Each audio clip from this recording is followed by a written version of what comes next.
بسم الله الرحمن الرحيم.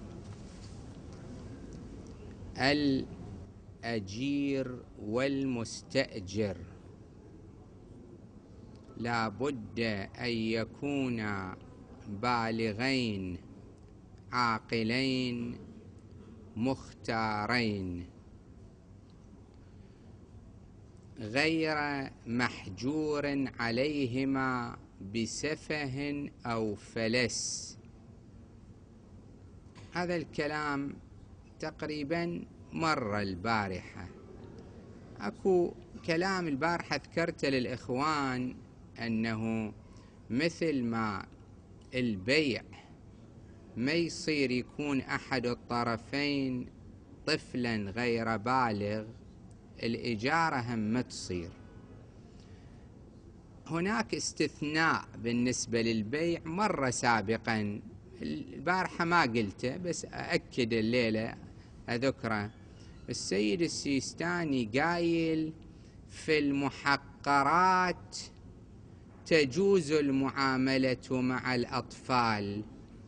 المحقرات يعني الأشياء البسيطة، الأشياء الرخيصة، شيء قيمته 50 فلس مثلا، ممكن 100 فلس، بهالحدود هذه ما يخالف.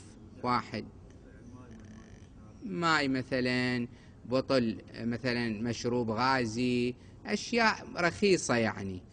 بالبيع ذاكر هالاستثناء السيد، يعني هذه هم تحل مشكلة كثيرة، لأن بالمدارس وغيرها كثيرا ما الأطفال عنده شيء بسيط يشتري له حلاوة كذا، تنحل بها هالمشكلة إذا قلنا الأشياء البسيطة المحقرات هكذا عبر عنها يجوز. لكن إذا شوية صعدت قيمتها مثلا دينار دينارين، الحكي اللي البارحة مر ما يصير. لا بد أن يكون الطرفان بالغين. هي المسألة خلافية، الشيخ رحمه الله الشيخ الأنصاري متعرض لها في المكاسب مفصلا، ومن ضمن الحكي اللي يقوله هناك يقول أكو سيرة، بعض العلماء مستدلين بالسيرة، الناس تتعامل ويا الأطفال وكذا. فهو الشيخ رحمه الله مو راضي، قايل هذا كسائر سيرهم الفاسدة. كثير سير عندهم الناس سير فاسدة مو مضبوطة. عموما المسألة فيها خلاف، لكن السيد هالشكل ذاكر. هو هذا أطفال صغار بالسوق على هالرأي، أشياء بسيطة واحد يشتري منهم على 50 فلس و100 فلس يبيع لهم ما يخالف، أما أشياء شوية غالية لا. هذا بالنسبة لوصف المتعاقدين. نيجي الآن بالنسبة لأوصاف العينين، يعني العين المستأجرة وثمن الإجارة، المبلغ اللي يعطى في الإجارة. يشترط في العين المؤجرة أن تكون معينة لا مبهمة. فلو فرضنا شخص عنده شركة سيارات، سيارة كبيرة سيارة صغيرة، سيارة نقل سيارة ركاب، يجي آخر يريد يستأجر، يقول له ذاك صاحب الشركة، يقول له أنا أأجرك السيارة كل يوم مثلا 10 دنانير تأخذها. يقول له زين أي سيارة؟ يقول له كيفك، أي وحدة من السيارات، أنا أجرتك وحدة من السيارات. ما تصير، لازم يعين هذه السيارة أو ذيك. نعم إذا كانت عنده مثلا مجموعة سيارات مثل بعض، تصير هالشكل في الشركات، يجيب له 50 سيارة كلها من نوع واحد، نفس اللون نفس الحجم نفس المواصفات، يقول له آجرتك واحدة منها.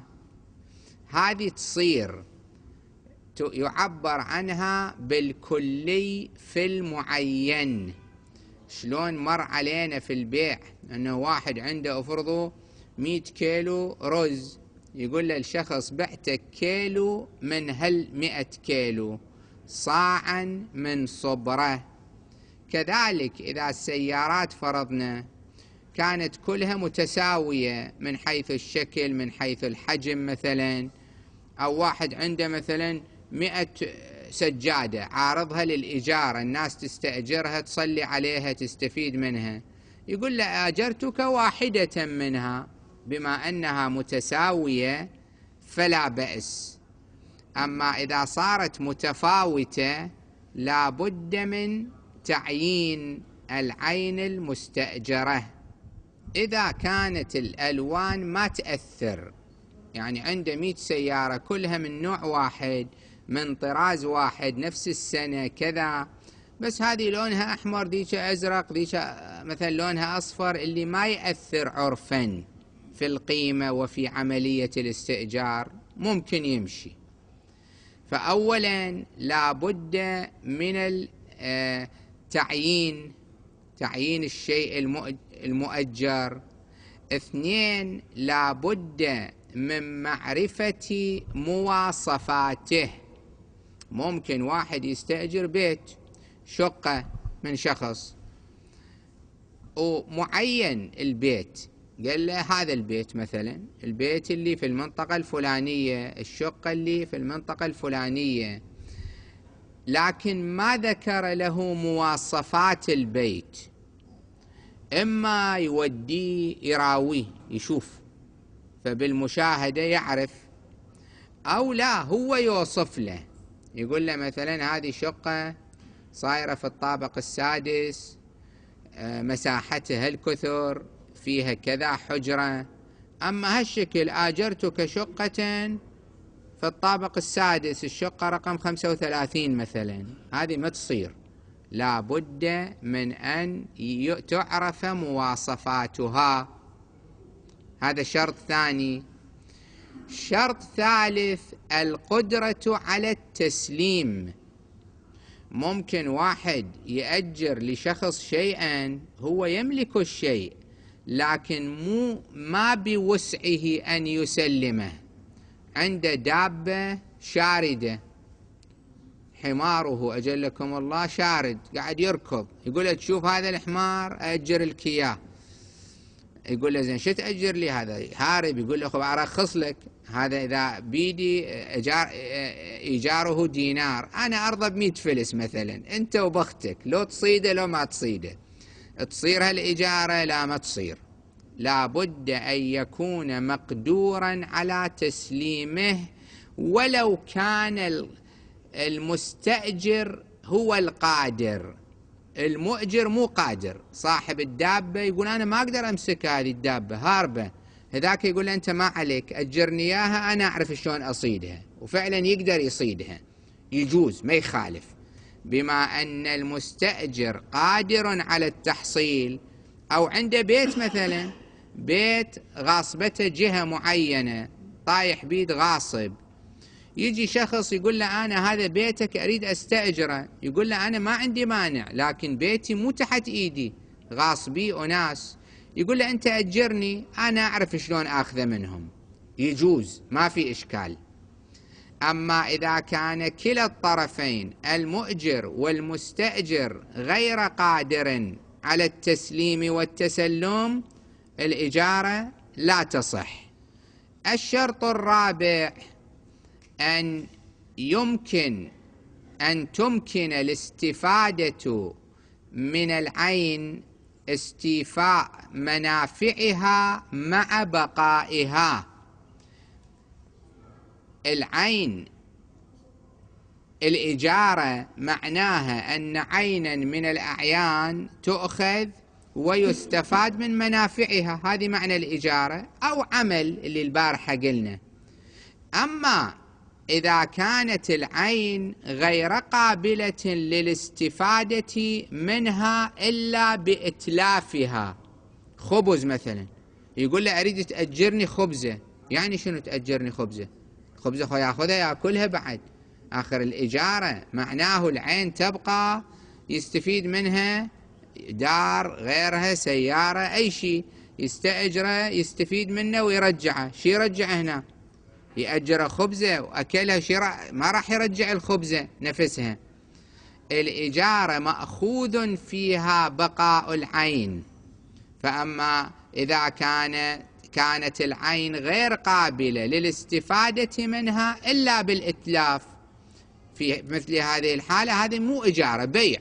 يقول له أبيعك الخبزة اشتريها، أما أأجر لك إياها هذا لا معنى له. الشرط الخامس أن تكون العين قابلة للاستفادة منها بالفائدة المرجوة في العقد. لما واحد يجي يستأجر شيء عينا من الأعيان يريد يستفيد منها فائدة معينة، العين لازم تكون فيها قابلية هذه الفائدة. ممكن ما فيها قابلية، واحد يروح يستأجر أرض من شخص حتى شي يسوي فيها؟ حتى يزرعها، لكن الأرض اللي يستأجرها منه في صحراء قاحلة ما يوجد يمها، اللي ما يمكن أن يزرعها. إجارة مثل هذه الأرض تعتبر باطلة، لأنه مو قابلة للاستفادة منها الاستفادة المرجوة. أو مثلا يروح يستأجر سيارة حتى يركبها غير ماكينتها خربانة ما تشتغل. شنو معنى يستأجر سيارة وماكينتها خربانة؟ مرة يريد يستأجرها يحطها قدام بيته هالشكل قدام الناس حتى يقول لهم أنا عندي سيارة مثلا، هذا أمر، هذا نوع استفادة. أكو بعض ينقلون، ربما إلى اليوم هم أكو بعض البلدان الفقيرة ضعيفة الحال، وناس من يصير عندهم عرس مثلا يرحون أيام الليرات وكذا، وربما اليوم بعضهم يسووها ويا الدنانير، يستأجر الليرات أو يستأجر ممكن حتى هالدنانير، يقول له أنا أريد منك 10,000 دينار أستأجرها أرجع لك إياها باكر. شي يسوي بيها؟ يجي يحطها مثلا على صحن قدام الناس حتى يقولهم شوفوا أنا عندي فلوس كثيرة مثلا. يجوز هالشكل؟ يجوز، قاعد يستفيد منها بالنتيجة. ذاك الوقت ليرات، يجيب ليرات صحن يحطها قبال العروس كذا، هو ما يعطيها 5 ليرات إلها. إذا أمكن أن يستفاد منها مع بقاء العين المنفعة المطلوبة فهو. وبعدين المنفعة المطلوبة منها، قلت هذا مرة يأخذ السيارة اللي يريده من السيارة أن يحطها أمام بيته ممكن، أما إذا يريد أنه مثلا يركب فيها يروح ويجي وطلعت ماكينتها خربانة، الإجارة باطلة لأنها غير قابلة للاستفادة منها. إذن هذه 5 شروط.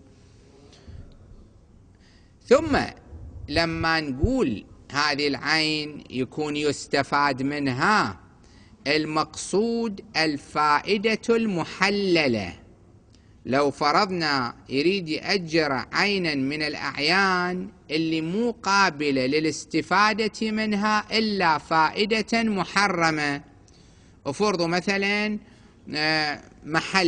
محل في إحدى البلدان مثلا الكافرة تصير هالشكل شغلة، الحكومة مصدرة قرار أنه هالمحل بهالمكان ما يؤجر ما يستفاد منه إلا لبيع الخمور مثلا، إلا لبيع أدوات القمار، ممنوع يحط به بضاعة ثانية شيء آخر.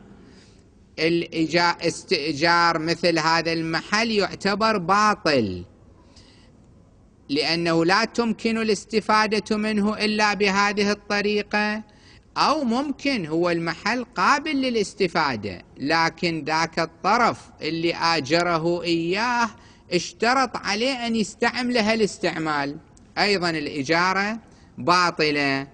إذن يشترط أن تكون الإجارة، أن تكون العين المستأجرة ذات منفعة محللة. أيضا يشترط في العين المستأجرة تعيين المدة التي تستأجر لها. يعني واحد يأجر أفرض السيارة يقول له كل يوم 5 دنانير جيب، ايش كثر ما تشتغل فيها، أسبوع أسبوعين، هذه الإجارة باطلة. هذه واحدة من موارد الابتلاء موجودة هالشكل شغلة. لازم يقول له أسبوع شهر، أما خذها كل يوم 5 دنانير جيب أو 10 دنانير، إجارة باطلة.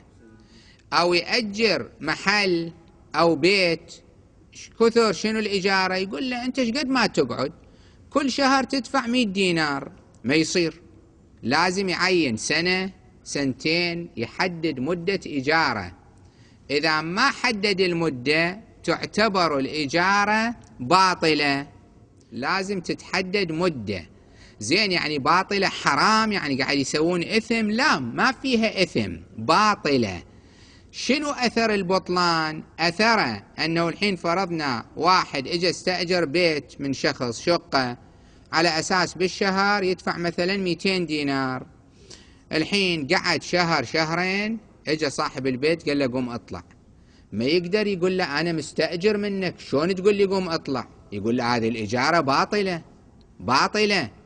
أو هو المستأجر نفسه عقب شهرين 3 يجي الراعي البيت يقول له ما أريد، بطلت أنا.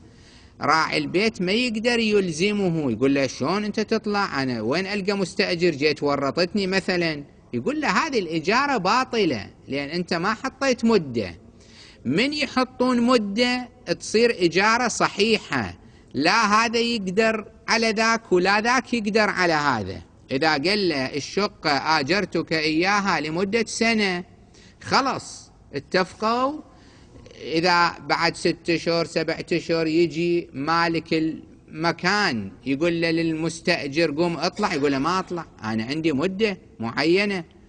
أو المستأجر يريد يبطل، ما لحق يبطل، إذا قال أنا أريد أطلع يقدر راعي المكان يقول له وين تطلع، إحنا متفقين سنة، جيب أجارات السنة وأطلع مثلا، لأنه إجارة صحيحة. أما إذا لم تعين المدة تكون الإجارة باطلة. لا بد أن تتعين في العين المستأجرة، أن يتعين فيها المقدار الذي يستفاد من العين، كماً وكيفاً.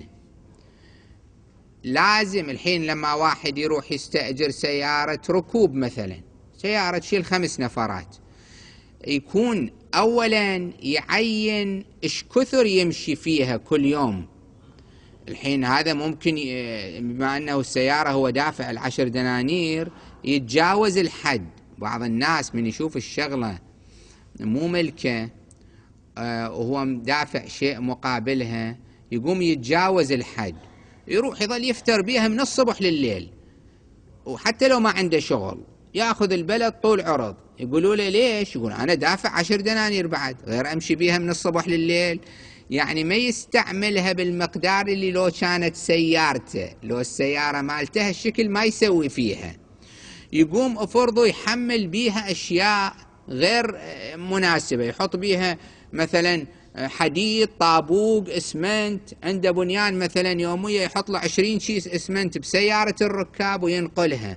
المهم يرجعها محطمة إلى صاحبها إذا رجعها، إذا بقيت. هذا ما يصير هالحكي، لازم يتعين يومية ايش كثر يمشي فيها، الحد الأقصى. يقول له مثلا تمشي بيها يومية حدك مثلا 100 كيلومتر 200 كيلومتر. هو من صار بكيفك، هو أيضا مو حرام، باطلة هالشكل إجارة باطلة. زين، شنو أحمل أيام الدواب؟ شنو يحملون اليوم السيارات؟ شنو يحملون الدواب؟ هم تحميلهم مو فوضى، كل دابة لها حساب معين، المقدار اللي يحمله عليها. يأخذ الدابة ويقوم يحمل عليها حمل يكاد يقسم ظهرها مثلا، ما لحق الشكل. شي يشيل عليها؟ يشيل عليها طابوق مثلا، حديد، بشر يركبون عليها. لازم يتعين، لابد من تعيين الكم والكيف الذي تستفاد منه أو الذي يستفاد منه في العين. هو قلت هذا هو مو حرام. مو حرام، بس إذا ظلت هالشكل مفتوحة الظاهر الإجارة باطلة، يكون تتعين.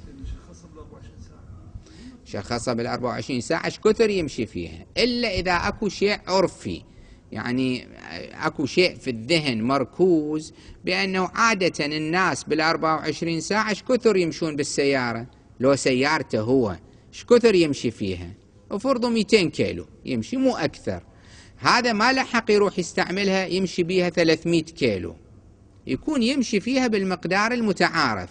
السيارة اللي تحمل 5 نفرات لا يروح يقول لهم الأصدقاء أو جماعته أنا الحين فلوس دافع على السيارة تعالوا 20 نفر نركب فيها مثلا. هالشكل تصرفات ما تصح، لابد أن يتعامل معها بالطريقة العرفية أو يتعين المقدار. وصلى الله على محمد.